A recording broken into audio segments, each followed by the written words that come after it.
Pigai ingatkan Jokowi, orang Papua akan beli senjata dan bom melawan aparat. Banteng Militer mengabarkan, secara umum ada moratorium, tapi untuk Papua itu baik secara politis, secara ekonomis, secara administratif juga itu memang diperlukan pemekaran.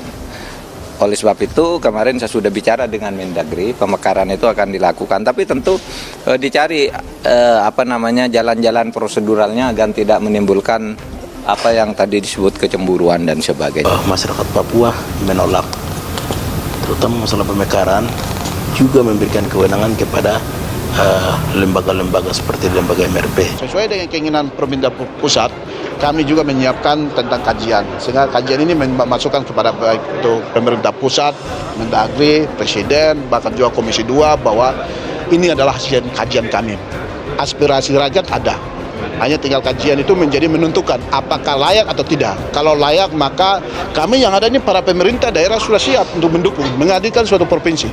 Bukan tujuan untuk bagi kekuasaan, untuk tapi ini adalah untuk percepatan jangkauan kesejahteraan masyarakat. Daerah itu bisa dibuka karena provinsi Papua sudah cukup besar, 29 kota kabupaten, maka ini layak dibentuk. Otonomi ditolak, dan presiden 3 bulan ditolak. Kami minta merdeka penuh, kebebasan penuh. Sorong sampai sama Rai. Siap merdeka. Siap!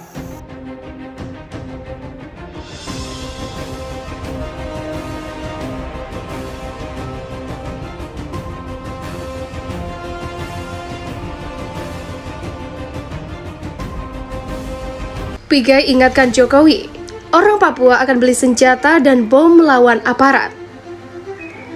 Mantan Komisioner Komnas HAM, Natalius Pigai menegaskan, tidak setuju apabila wilayah Papua dimekarkan menjadi beberapa provinsi. Pigai mengingatkan jika Presiden Joko Widodo memaksakan kehendak melakukan pemekaran.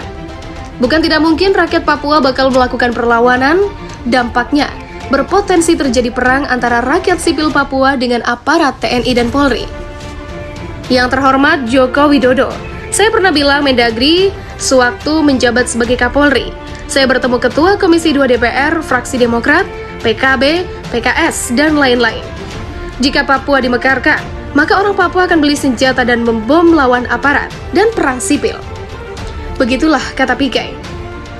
Aktivis kemanusiaan asal Papua ini meminta Presiden Jokowi untuk menguburkan niatnya melakukan pemekaran wilayah Papua. Apabila terjadi sesuatu di bumi Cendrawasih akibat pemaksaan pemekaran tersebut, Pigai menegaskan yang bertanggung jawab adalah orang-orang yang memaksakan pemekaran Papua.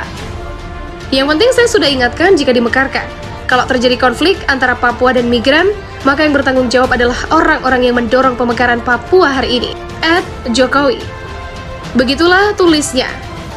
Natalius Pigai sebelumnya menyatakan ada 2 oknum menteri di kabinet Jokowi datang ke Papua secara diam-diam, menemui Gubernur Papua Lukas NMB. Kedua menteri itu dikabarkan memaksa Gubernur Papua menunjuk orang tertentu menjadi wakil Gubernur Papua. Dan Menteri Jokowi itu juga dikabarkan memaksa Gubernur Papua untuk menyetujui pemekaran wilayah Papua menjadi beberapa provinsi. Menurut Pigai, orang dekat Lukas NMB dari kalangan pemerintah Provinsi Papua membenarkan informasi tersebut. Pigai menilai tindakan itu dapat mengganggu stabilitas wilayah dan demokrasi di Papua. Apabila kedua menteri ke Papua demi kepentingan bangsa dan negara, mestinya mereka datang secara resmi. Katanya atas nama negara. Negara yang mana? Saya juga kalau menteri, semua orang saya katakan atas nama negara juga. Begitulah kata Natalius Pigai. Pigai menyebut pejabat negara datang ke Papua atas nama negara karena wilayah itu sedang dilanda konflik. Pigai tak membeberkan identitas 2 menteri Jokowi yang diduga memaksa Gubernur Papua menyetujui pemekaran wilayah. Ide pemekaran wilayah Papua diawali dengan kedatangan 61 orang Papua yang diundang Presiden Jokowi ke Istana Negara pada September 2019 lalu. Ada beberapa aspirasi pemekaran di Papua dan Papua Barat, antara lain Provinsi Papua Tabi Seireri, kemudian Provinsi Pegunungan Tengah, Papua Selatan, Papua Tengah, Papua Barat, serta Papua Barat Daya.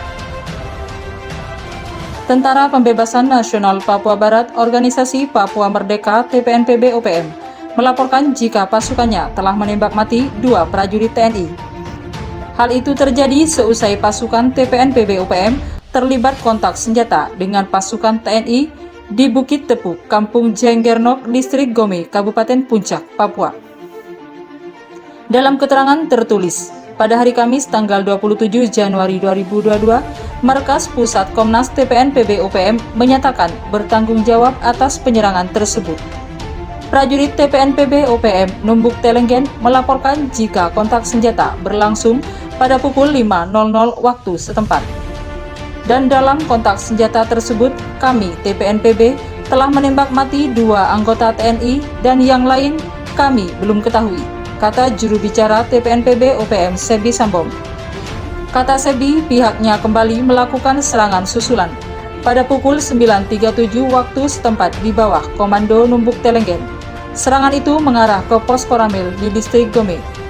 Atas serangan itu, Sebi mengklaim 2 prajurit TNI tewas ditembak. Lebih lanjut, Sebi menyatakan jika instruksi ihwal kontak senjata terus berlanjut di seluruh tanah Papua dan mobilisasi pasukan TPNPB harus dilakukan di 34 Kodak TPNPB di seluruh tanah Papua, pungkas Sebi.